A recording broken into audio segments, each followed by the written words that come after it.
Pour cette édition, les temps longtemps là, nous retournons dans pour lui. Alors, qui fait nous là, et derrière moi, comment vous trouvez, c'est la cathédrale Saint-James, pour les gens qui finissent reconnaître lui, la cathédrale Saint-James qui finit refaire justement. Alors, qui fait nous intéresser à la cathédrale Saint-James, c'est parce que ce bâtiment là, il finit dès l'étape bien importante de notre histoire. C'est un Français qui finit construire ce bâtiment là pour ramasser la poudre à canon, une poudrière, comme je l'appelle. Et comme un Anglais finit venir en 1810, je finit gagner ce bâtiment là et je finit convertir en une église et éventuellement une cathédrale, la cathédrale du diocèse anglican de Maurice. Et pour nous guetter l'histoire, nous prenons deux invités en particulier. Prenons l'évêque de Maurice, Monseigneur Sténion André, un petit peu plus tard dans l'émission.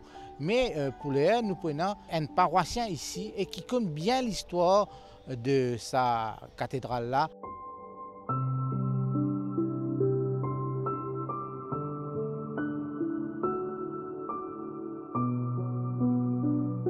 Nous inviter cette semaine-là l'émission la cathédrale Saint-James.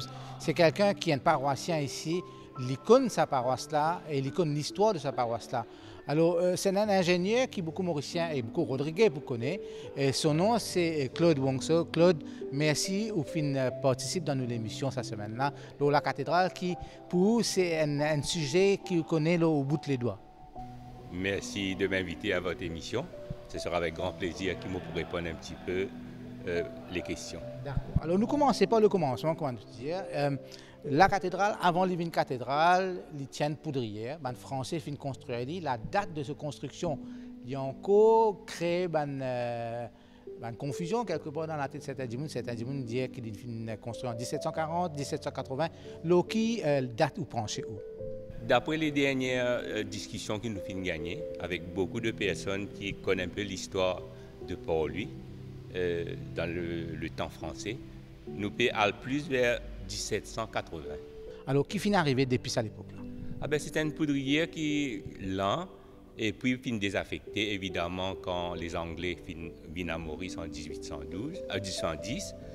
Et à partir de là, en 1812, ils prennent la décision pour convertir la poudrière en un lieu de culte. Évidemment, beaucoup de difficultés au départ pour convertir une poudrière parce que les murs sont immenses. Et l'architecture même, c'était simplement une poudrière, 4 murs. Donc, pour essayer de faire une cathédrale, faire une église, donc demande beaucoup de changements. Et donc, ils essayent de faire des changements. Et ce n'est qu'en 1831 que la première messe est capable de célébrer à l'intérieur de cette église. Bon, les parties consacrées, parce que dans le temps des Anglais, on dépendait du diocèse de Colombo.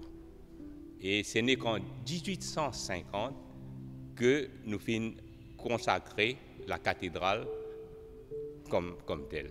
Alors, 1812 pour 1830, une conversion qui prend 50 les temps-là? Ah ben oui, parce que je ne fais plusieurs essais, plusieurs demandes, comme on appelait aujourd'hui, plusieurs tenders pour faire la conversion.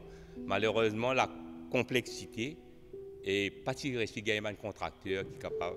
Parce que pour faire vivre une église, nous avons ce qui nous avons de deux côtés ici, le transept. Ajoute deux chapelles que nous avons ici pour faire vivre une église. Donc, pas si évident. Alors, en 1850, comment vous dire, elle est consacrée comme église, comme cathédrale. À l'époque, il y a 3 paroisses ou 3 églises qui ont fini de construire du diocèse anglican. Ah ben oui. Donc, profitant de la visite de Monseigneur Chapman, qui était l'évêque de Colombo, à ce moment, en 1850, il finit consacrer les quelques églises qu'il y avait ici. Je crois Saint-Thomas à Beaubassin, ici la cathédrale, si je ne me trompe pas, réduit. Saint-John a réduit. Si nous regardons l'église, là, cette façon qu'il est de construire, comment vous dire, c'est une conversion. Donc, il n'est pas représente, il n'est pas pareil comme aucune des autres églises qui nous trouvaient un peu partout dans les autres endroits, dans les cathédrales qui existaient. Évidemment, parce que ce n'est pas une construction d'origine, c'est une conversion. Et pour faire vivre une église, une cathédrale, c'est ce qu'on appelle le spire. C'est ce spire-là qui donne ça comme si ça symbolise d'une cathédrale. Et puis, bien comme si convertir la structure tout en gardant un petit peu l'originalité. Avec le temps, quand nous faisons convertir la poudrière en cathédrale, et avec le temps des différentes personnes, évêques ou ce qu'on appelle dean de la cathédrale, le prêtre en charge, il fait beaucoup de changements. Et au fil des années, pour des raisons méconnues, la plupart des murs d'origine étaient cachés par des panelings. Là, quand nous regardons la cathédrale, nous sommes capables de trouver que cette cathédrale, au début de 1900, a été panel en teck. La toiture aussi était en teck. Donc, quand nous mettons paneling en teck, c'était par un évêque au début des années 1900, il couvrait tout. Mais le bois, avec le temps, il abîmait. L'infiltration de l'eau de pluie, il fait en sorte que la toiture qui était principalement en bardeau, est complètement abîmée. Donc l'eau pénétrait à l'intérieur de la cathédrale et c'est pourquoi le 1er mai 2018, la décision a été prise de fermer la cathédrale au public. Donc nous, en juin 2020, quand l'évêque de Maurice m'a approché et l'archidiacre m'a approché pour être le project manager, je savais dans quelle aventure je me lançais. Ce n'était pas évident parce qu'il n'y avait pas de projet, il n'y avait pas de scope of work et surtout, il fallait tout réinventer pour savoir qu'est-ce qu'on allait faire.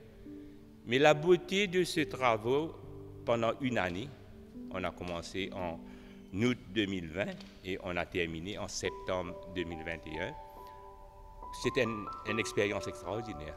L'amène-nous voir des choses que même moi, paroissien, ici, 50 ans, je ne savais pas. Et c'est avec plaisir que nous prenons item par item, exposé maintenant aux yeux des publics et qui restera aussi un testimony of the history of the cathedral. Par exemple, le mur de la cathédrale fait 3 mètres d'épaisseur. On savait que c'était 3 mètres, mais tout était caché par des panneaux. Nous trouvons que dans la rénovation, une partie de ce mur-là, nous sommes capables de trouver. Si nous regardons derrière, par exemple, nous trouvons le mur. Et tout au long des pupitres, tout le monde est capable de trouver. Alors, nous retournons un petit peu dans l'histoire. Donc, comme on vient de dire, chacun amène cette pièce à l'édifice de ce bâtiment-là qui était aujourd'hui. Mais quelque part, les films jouent un rôle important dans l'histoire de Maurice sa cathédrale. Ah ben oui. Par exemple, tous les Remembrance Sunday chaque année, et l'armistice est célébré dans cette cathédrale. Pendant la restauration, au fur et à mesure que nous découvrons des choses, nous mettons en valeur. Qui dit à part les murs qui ont fait 3 mètres d'épaisseur, qui autre chose a découvert à travers sa restauration? Ah ben, pour moi, la surprise a été le sanctuaire. Le sanctuaire ici est une pièce maîtresse d'une cathédrale. Et cette sanctuaire, dans le temps, au début des années 1900, quelqu'un avait fait don d'un panneau décoratif. Et l'évêque d'alors a cru bon de mettre ce panneau devant les vitraux que vous voyez à l'arrière dans le sanctuaire. En mettant ce panneau, on obstruait la partie basse des vitraux et à l'arrière de ce panneau se trouvaient 3 meurtrières. Est-ce que dans le temps on voulait cacher cet aspect de guerre? Justement, parce qu'il ne nous pas connaît, nous dans ce mot-là, un mot peut-être qui paraît dangereux. Qui veut dire une meurtrière? Il y a plusieurs interprétations. À mon point de vue, c'était des meurtriers, une poudrière, et c'était des meurtrières. Quand on regarde, ce sont les mêmes meurtrières qu'on voit, par exemple, à la citadelle, qu'on voit dans d'autres lieux militaires. Donc, moi, je pensais que c'était un endroit probablement de faire garde et de défendre, je ne sais pas si c'est défendre la poudrière ou il y avait un autre mur devant, mais je crois que c'était pour des buts militaires. Et ces meurtrières étaient cachées, personne ne savait que ça existait, et ça a été peut-être pour moi la plus grande surprise de ces travaux de restauration qu'on a allés. Mais ce n'était pas la seule surprise.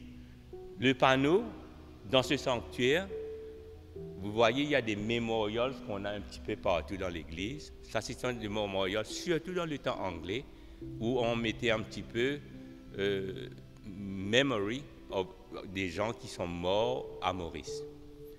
Et dans le sanctuaire, il y a des mémorials, on appelle ça des mémorials, des 3 premiers évêques de Maurice.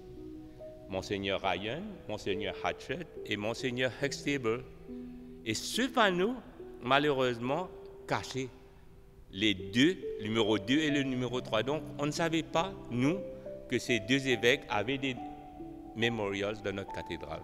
Pour terminer, Claude Bongso, ce qu'il est capable de dire, c'est que quelque part, la cathédrale, dans l'histoire, dans les temps longtemps, il a joué un rôle extrêmement important pour la capitale et pour l'île Maurice. Aujourd'hui, il est un lieu de culte, bien sûr, mais aussi il peut jouer un autre rôle. Il peut jouer un rôle de, comment nous dire, il est un ambassadeur auprès de les visiteurs de Maurice, qu'il peut venir un lieu que les gens capable de visiter, les touristes, il peut venir un lieu que les gens capable de venir et pour trouver l'île Maurice d'antan. Ah ben oui, nous voudrions que ce lieu de la cathédrale forme partie d'un parcours historique de Port-Louis.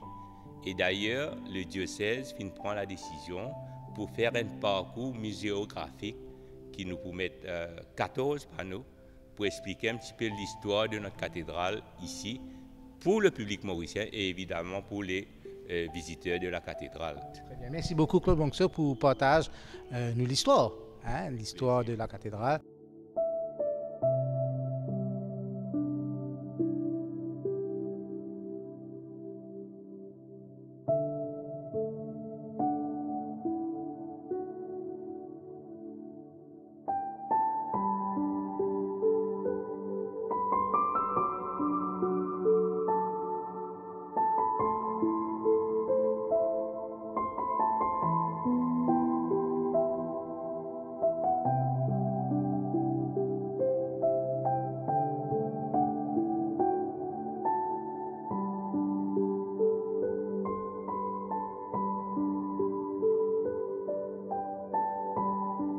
Donc, Monseigneur Sténion André, ou l'évêque du diocèse de Maurice, aujourd'hui, quelle est la place de la cathédrale dans la communauté, mais aussi dans la nation mauricienne? Alors, peut-être moi besoin de dire que la cathédrale Saint-James n'est pas tellement connue. Et dans le sens que quand on demande du monde, mon père cathédrale, c'est mon père cathédrale Saint-Louis. Ici, tu appelles ça l'église anglaise. Comme ça, qui est pour l'usine, comme ça l'église, on se fait taxi, l'église anglaise. Mais avec cette rénovation que nous venons de faire là, nous donnons la cathédrale Saint-James l'ampleur comme si nationale. Et qui est dans le sens parce que il y a décrété un monument historique depuis 2016.